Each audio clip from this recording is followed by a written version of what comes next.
Hi everyone, I hope you're good guys, and welcome for the part 2 of the Modern Techno 2 template explanation. So in this part I will talk more about the arrangement, what idea I had behind the arrangement, about mixing, and finally mastering. So first let's listen again. If you haven't watched the first part, I really recommend you to go to check it. I will put the link in the description. Alright, so let's have a listen quickly just to remind you.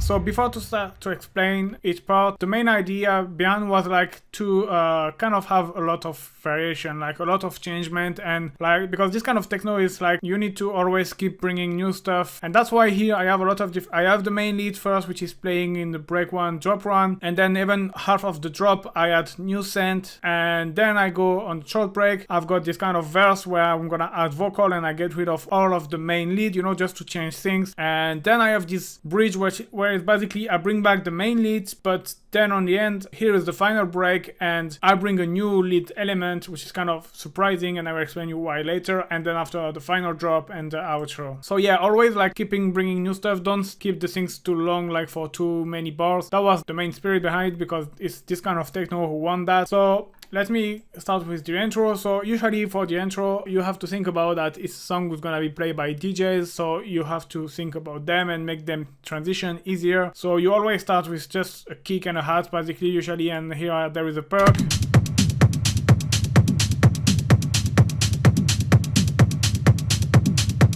And yeah, I use a low cut so on the mix down here, and this for 30 seconds, and then after I reintroduce the kick, remove the low cut, then it's coming this bass lead. You have this perk as well too, which is coming. Then after 8 bar up I introduce hats. So like I said in the previous video, this hat is really like making the listener understand that serious things are coming, and I start to introduce as well the up slowly and the send shot, just to add variation, always trying to bring something new every 8 bar. So you have the send shot, you can hear the up in the background, and you can hear the plug lead arriving. So then we arrive on the first break, basically like, okay, now the song is starting. Some of the techno track, the intro is longer usually, it's like 1 minute 30, 2 minutes. That's up to you, you can make it longer really if you want. I keep it like this because obviously it's a template and it's like to explain new things, so it's no point to have like something super long. But yeah, the break is coming, so obviously I'm gonna introduce the main lead more and more. One thing I've done here, as you can see, with the cutoffs. So the cutoff is opening obviously more and more, is help to bring tension. And one thing I have done is you can see like the maximum is going, is still less than the maximum when the song is dropping, and that's to create a kind of contrast and kind of more impact in your drop, sorry, because like this one is drop is like fully open and it's like, yeah, take this in your face. So the break, the way I see the break all the time is, well, obviously SFX to help transition, and I try to always remove the drums gradually to don't be too brutal, because most of the time when you remove all the drums together it's kind of sound weird. So I first get rid of I leave the kick but I put a low cut, then I get rid of the kick, and then I get rid of the hats. That's the way I do things, and you can see as well I get rid after of the main lead. There is still this on playing, which is kind of adding this dramatic effect.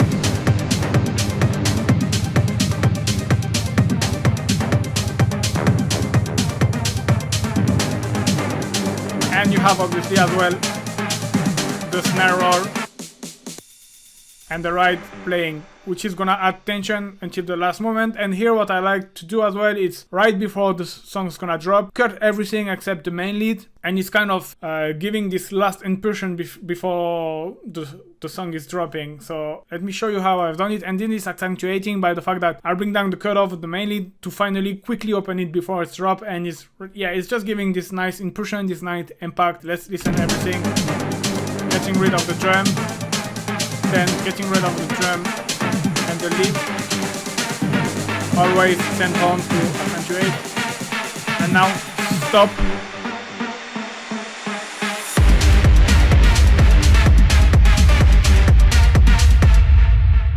So basically I like to do this like 1 or 2 bars before. It depends obviously of the sound. Here it's like basically the last, you'd see it's like the pattern, just the last pattern before, and then I bring everything back together. You have the SFX. Like I said before, here the snare roll is really helpful, especially when you have like this ride FX. So basically when the ride roll is stopping, the ride reverse SFX is taking back. So you get this nice.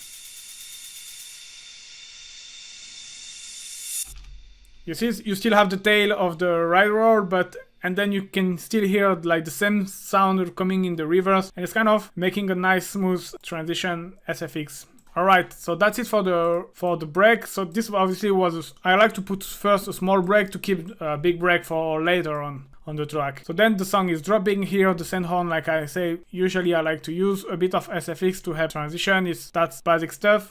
Here I still have the bass lead playing, but as you can see I get rid of the sustain note, and the reason that is because these are playing with a cutoff as well a bit lower. Like this, it leaves space for the main lead as well, because I don't want to take over the main lead. The main lead is the key here, and you still have the harp a little bit, but in the background, drum is no full drum, it's just all the adds.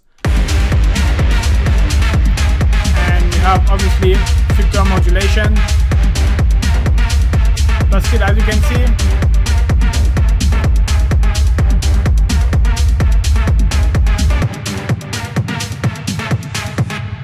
after 8 bar, but here is 9 bar because it's the length of the main lead is 9 bar, but after 9 bar straight away up, adding new elements, something fresh. So here I add the send shot and the hoover. You're gonna see it's like I said, it's like the sends are going from the left to the right. I add some ride.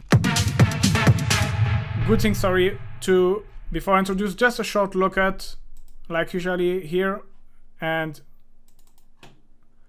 it's just helping to give this impulsion. You see a little bit of SFX as well, just very light on the SFX, but it gives this impulsion. And up.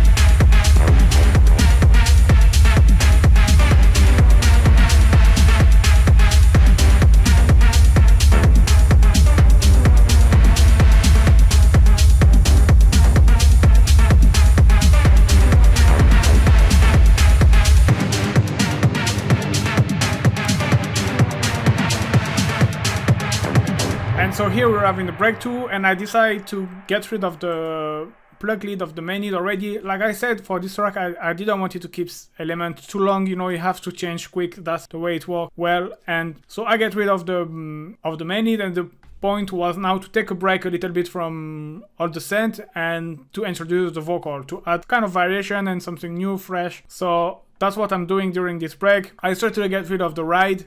And you can see after when the sound is dropping again, there is no any more perc.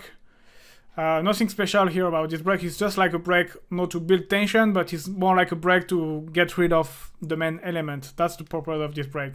So that's what I'm doing, breaking down the cutoff, and I bring back the harp, and after I stop all the other.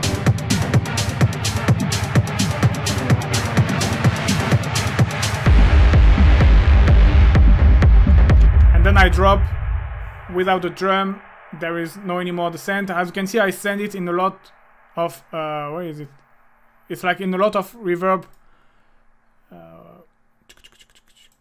As you can see, I've automated here, and it's like I augment the GK like this. You have this tail, and it's not like brutal, like the send is not cutting brutally. And then after we jump into the verse where I introduce the vocal. So always keep in mind the send horn, helping, transition, tension, SFX. That's really up to you, there is no really rule. I tend to, for the SFX, I always keep it busy for the main break, 2 main break, and then after between then when it's short break I just go a bit lighter, you know, same as for the snare roll, you know, I keep them only for the big break, for when you really need to build tension. For this kind of small break where it's just like to introduce element or to get rid of, I always keep things lighter. Alright, so yeah,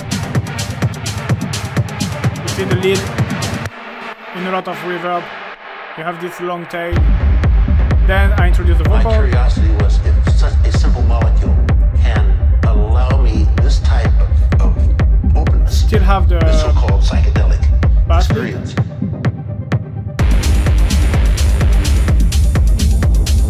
What modifications that molecule? And yeah, here is like, you see I keep this plucky bass stab lead. It's always like to keep things a bit more rhythmic, keep things a bit interesting. Here I've changed the pattern and I reintroduce back the long note with filter modulation. But the cutoff here, you see the vocal is not playing, so I can put the cutoff a bit up. And here I have to be careful and don't put it too up, because otherwise it's just gonna mess up with the vocal and I don't want that. And here straight away I reintroduce the ride and the hat, and it's like full power straight away. The so-called psychedelic. Like usually the short little break before to reintroduce everything, it was just perfect. Just a very short low cut all the time.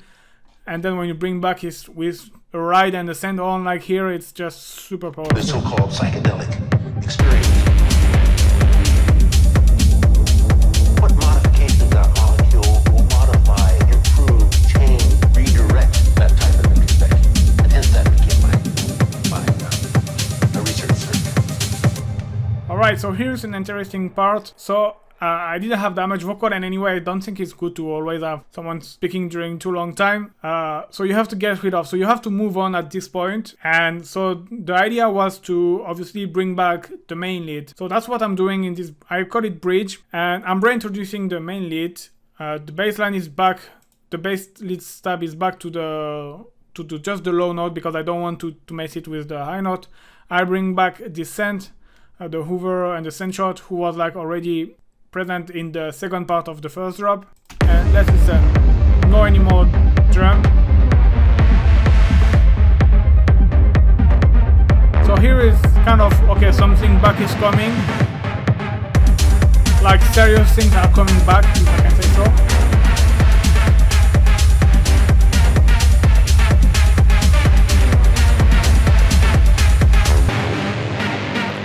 And then, so this kind of bridge is kind of short, usually a bridge is short, but what you can find it weird is like, because then after here I get rid of this main lead, so I'm just reintroducing the lead and straight away I'm getting rid of it. And even here I'm adding adds and ride, and you know, it's like a very short period, usually it's like double this of time. I could have doubled it, but like I said, for this kind of track I like things to keep going fast and changing quick. And it's gonna as well very great to surprise the listener. And another point as well can be interesting is like, the thing is like this, the listener doesn't get tired of this melody, and maybe he will want to listen it again and then listen it the track again. So basically, you know, it's like, I don't know how to explain in English, but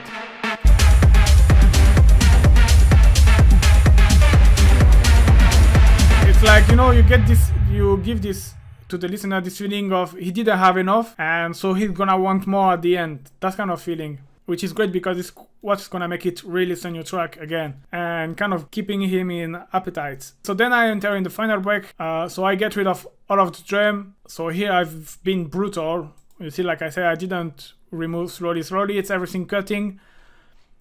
You have SFX, you have synth horn to help that. And so here what I'm gonna do obviously is I'm gonna bring this final lead up, bring this main lead down.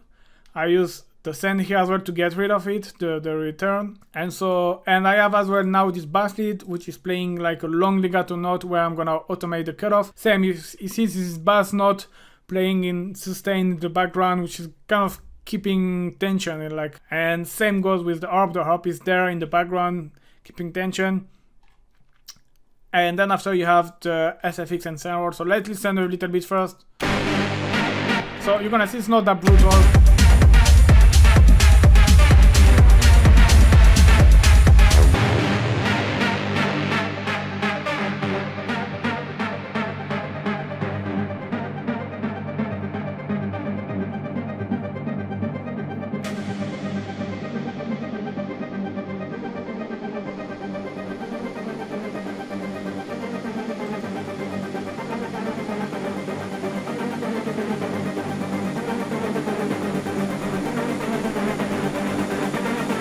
about 40 years ago, I started with a drug that from an isolate from a cactus called Spektre.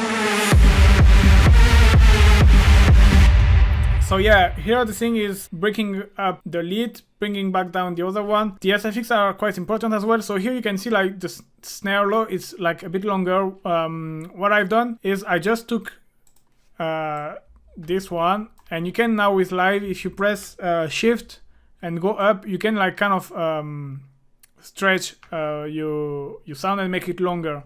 But it sometimes kind of sound weird.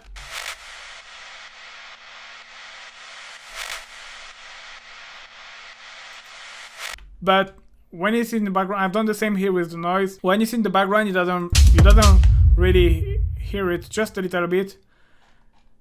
And so the key here is same. I've just stopped 1 bar before the drop, so that's helped a lot.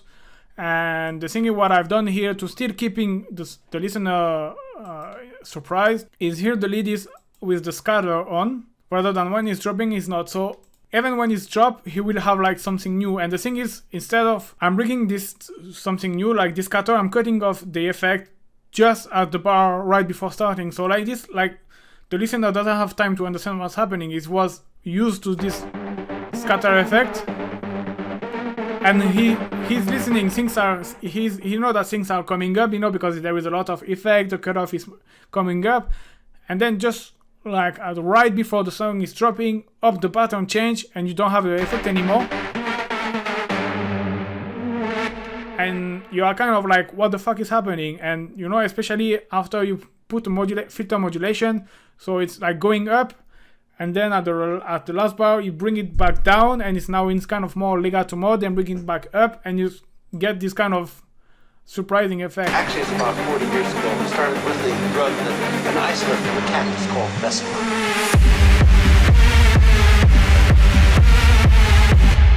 That way, you see, like this part is different than what he hear before. Like it's not the same pattern. It's not like the drop is not like the same pattern here, but just with a kick basically and the drum.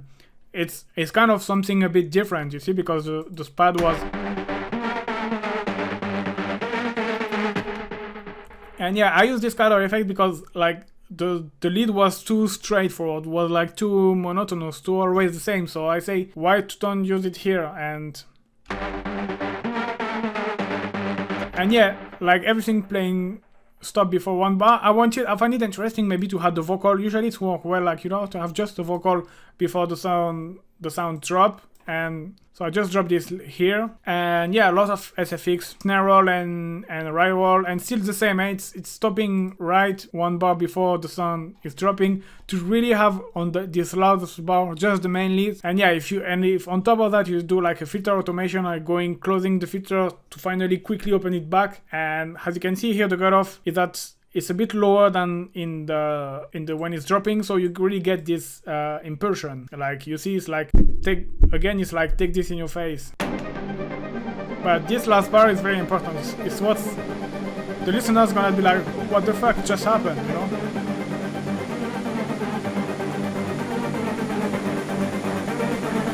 Like kind of, I wasn't ready for that. Actually, it's about 40 years ago. We started with a drug that from an isolate from a cactus called Spektre.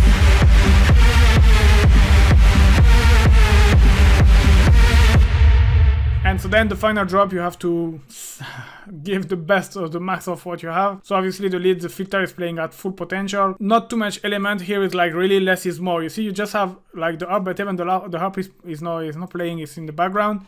Just have SFX, kick, the Perc one, but same is in the background, and the lead, and that's it. And that's what makes it very powerful.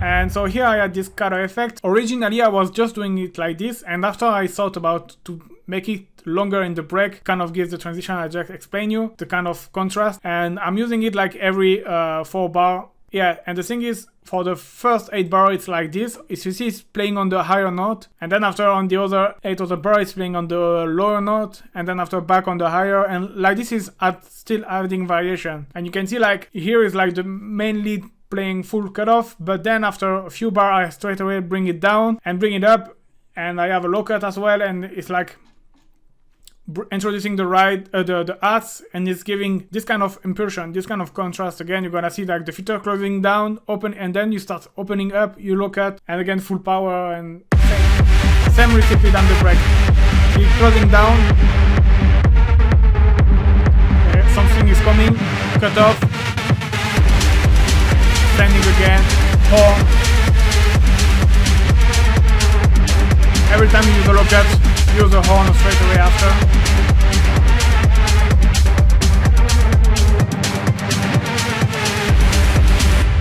Here, same recipe than before, up, bringing back the cutoff and bringing it up when I introduce the ride with the local, with the send horn. Keep playing with the automation a little bit to make things less monotonous. Here I introduce the harp as well for the last part with the ride.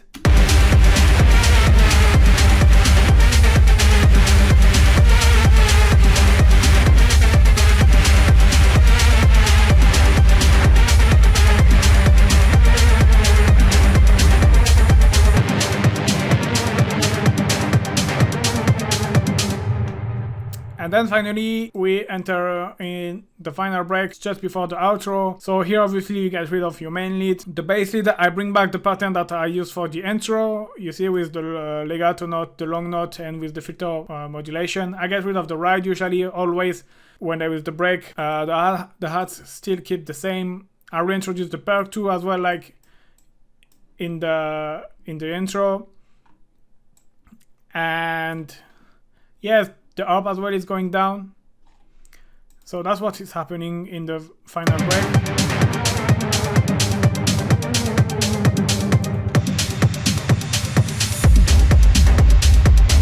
Here a bit of SFX to help.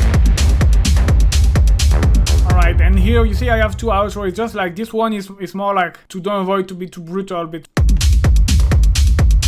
and you can see that I get rid of the open hats and of the main lead. And all the same. And then after I get rid of the perc and the open hat for the last one. So here's the same. I could have make it a bit longer, but so I think I explained you everything more or less what was around the arrangement. The main thing is, yes, always bringing a lot of changements, bringing new stuff always, all the time, keeping the listener interested. That's this kind of techno how it works. Now we're gonna talk about mixing. So if you're familiar with my video, you probably know that I like to mix more or less how as I produce. For example, for the ads, I will always like EQ straight away. I will not leave like the full stuff because I like my drums to sound sharp and clean from the beginning, and I do the same with all the elements. I like to plus them in the mix and fitting already as far as I go. Every time I add a new sound, I like to make it sure he's got his spot in the mix, and it's not like I add a lot of elements all in the middle and I just after mix on the end. I don't work like that. Most of the people work like that. That's totally fine. Everyone has his own way, and mainly what I'm doing is I always have more or less the same pattern that you will find everywhere all the time on each track is saturation, EQ, reverb, and sometimes delay as well. That's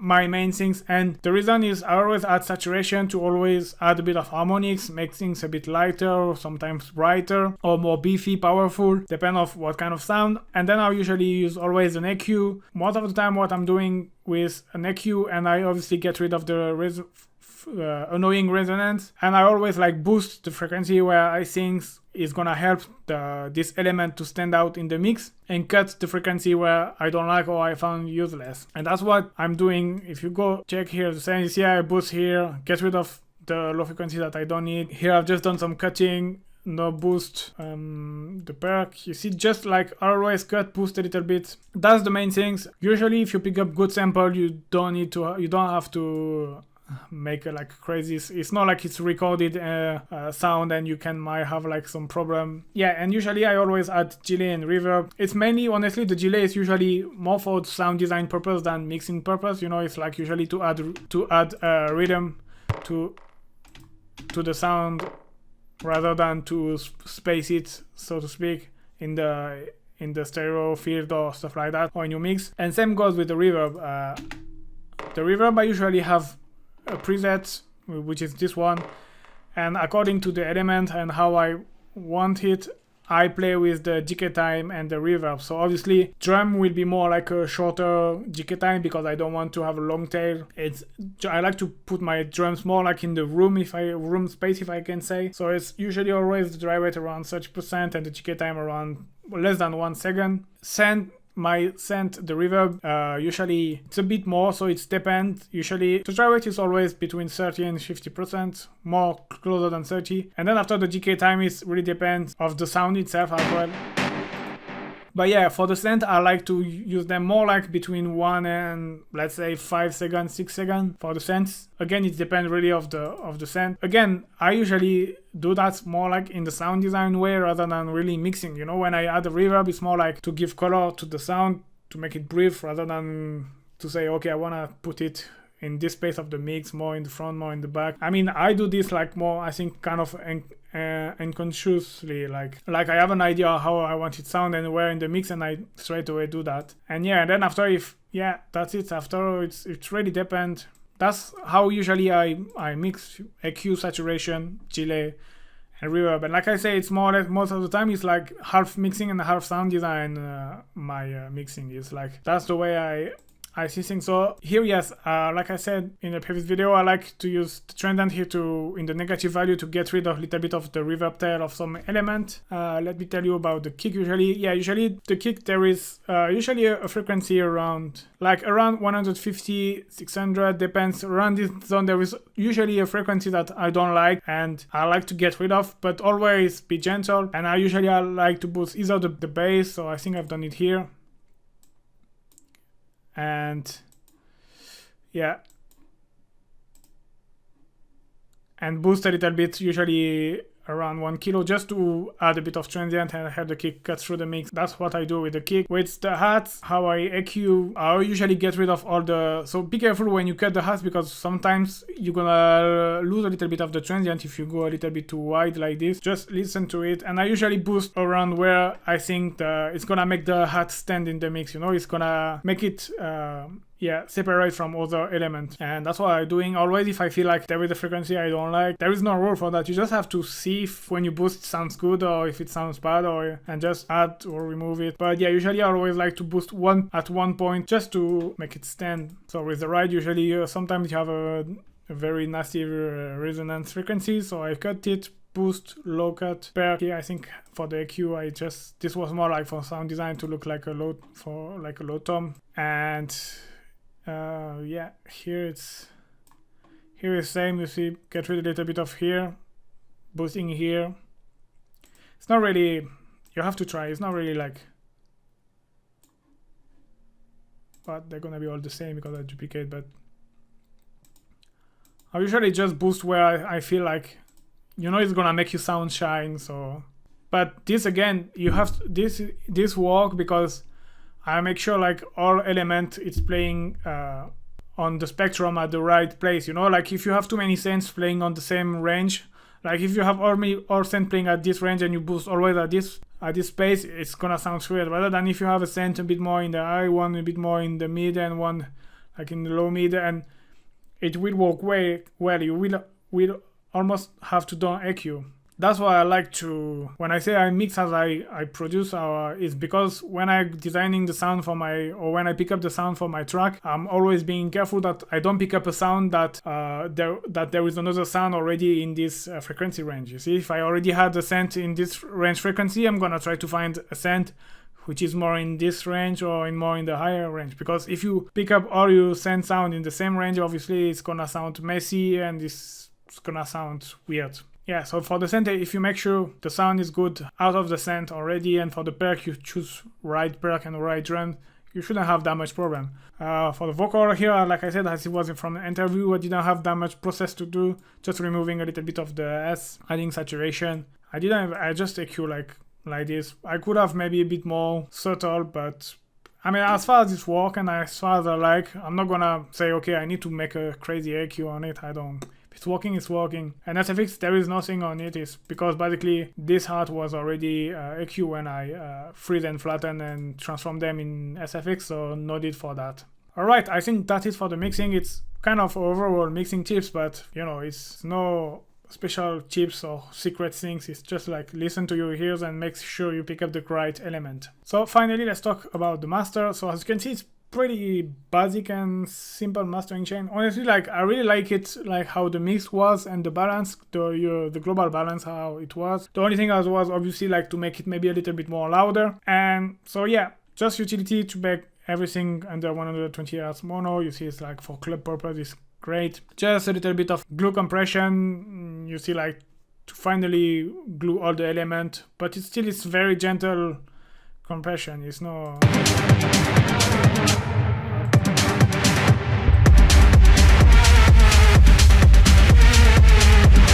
attack, not too slow but not too fast.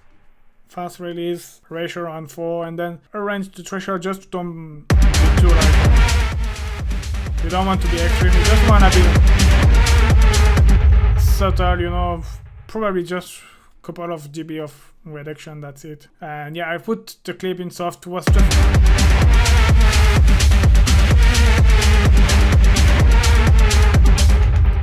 I don't know, I feel it's better with the soft, but I'm pretty sure that if you do a blind test, I won't be able to see the difference, but I put it in soft because I rather prefer. And then I have just a bit of EQ, just getting rid of this frequency around 200.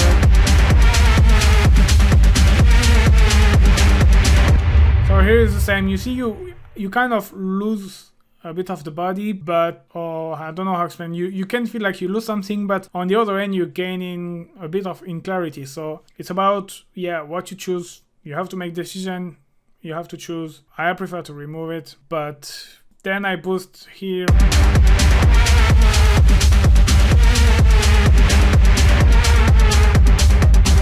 I don't know, it's just add a bit more present, the center a bit more in the front. And then I kind of cut a little bit here just to avoid the art and everything, cut a bit of the harshness.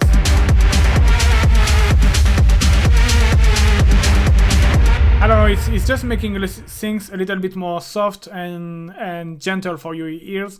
And I do that just before to adding a bit of a high shelf, just to make things a bit more brighter and straight.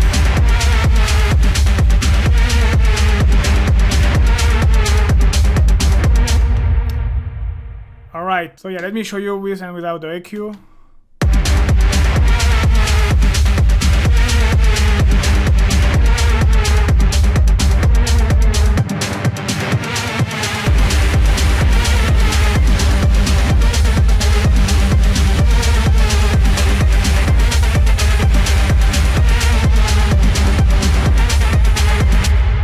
I don't know, for me it just sounds a little bit more clear. You lose a little bit on the low and on the punch on the low, but you gain in clarity, as again it's about choice that you made. Then a very gentle saturation just to make things for loudness purpose and perceived loudness. My curiosity was if such a simple molecule. Very gentle, and you don't want to distort the sound, obviously. And then a limiter. So for this one I've been gentle. I haven't done a very... Usually I'm going a little bit more harder on the master, but for this one I don't know. I just like it how it was sounding like this, and I don't want it to squash everything, so I just leave.